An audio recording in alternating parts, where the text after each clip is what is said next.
Update tayo sa ating baka mga ka-farm, yung bagong silang. Ayan,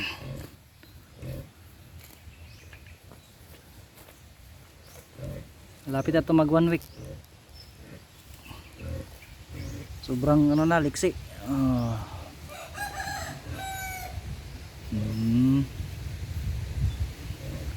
Tanod naman siya kung sa Bisaya pa, oh.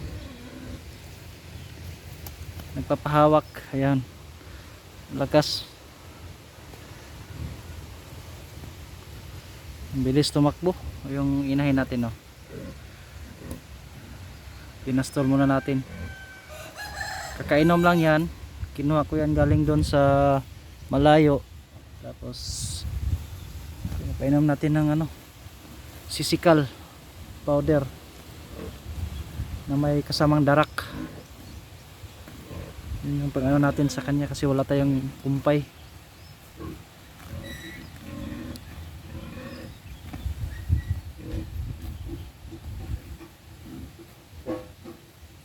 Tapos yung isa naman, yung isa busog din yung isa.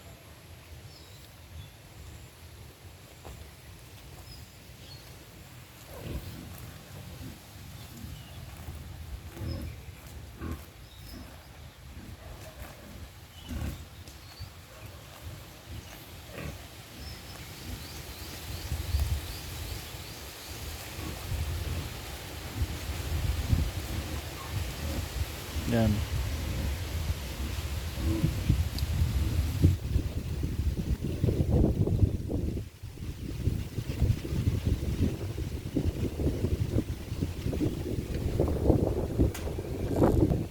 Lakas ng hangin dito. Oh. Yan, oh. Yan si Baba. Baba. Come here.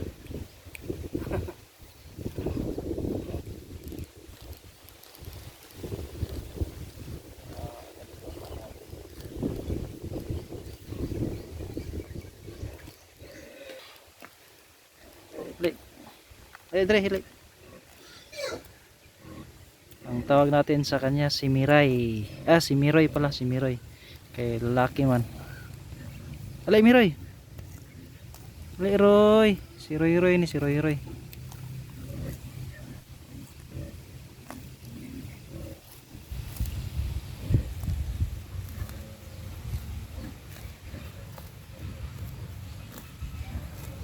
Ano?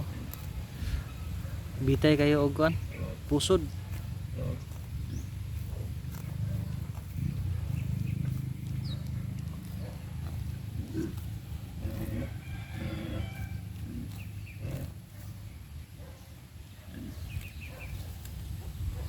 Yung mama natin, mama cow, so far dami pa naman siyang gatas, oh. Yung suso niya, daming gatas. Pinapainom din natin ng ano, sisikal powder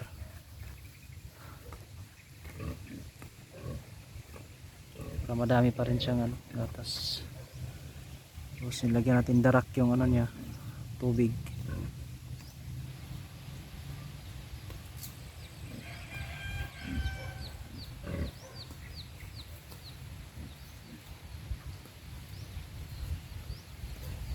Nako, pumunta na siya dun sa may ano, napper.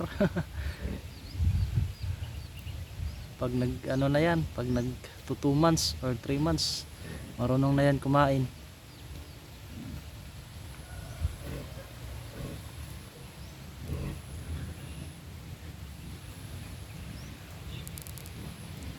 So ito lang yung buhay natin dito mga ka-farm.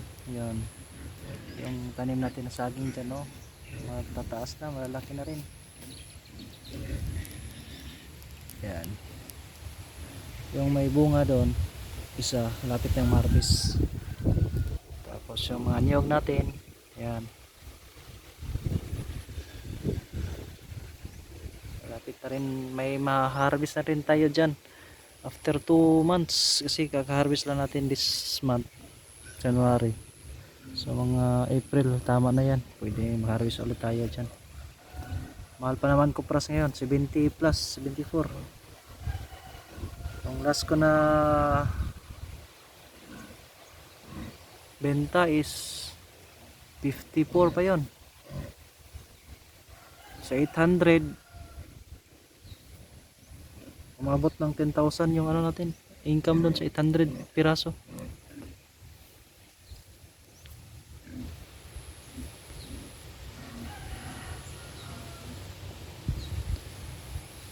Pakainin muna natin sila, tapos maya mga after 30 minutes siguro lipat natin to kasi may lalagay dito na baka din yung pinsan ko.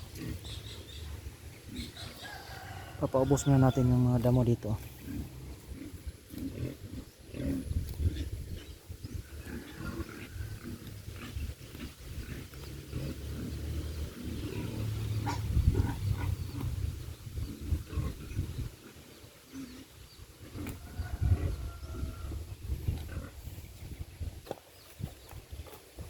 Habang tayo ay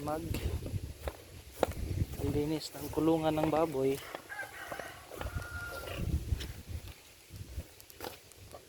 dami pa nito. Ito yung darak.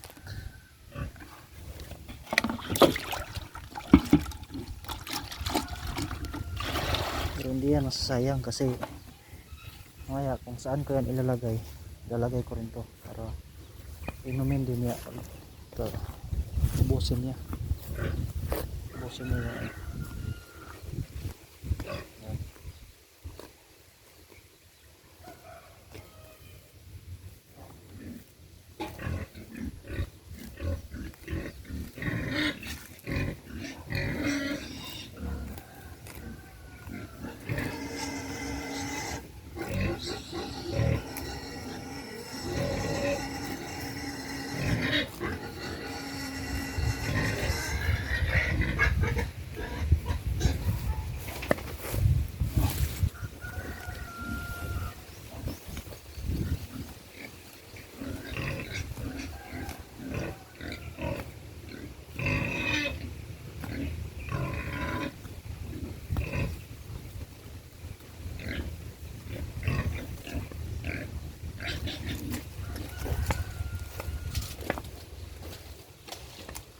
Sira na naman yung kulungan natin guys, oh, mga ka-farm, oh.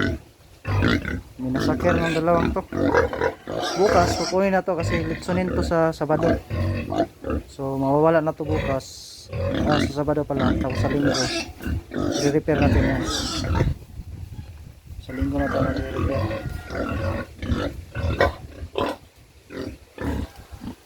So linis muna tayo.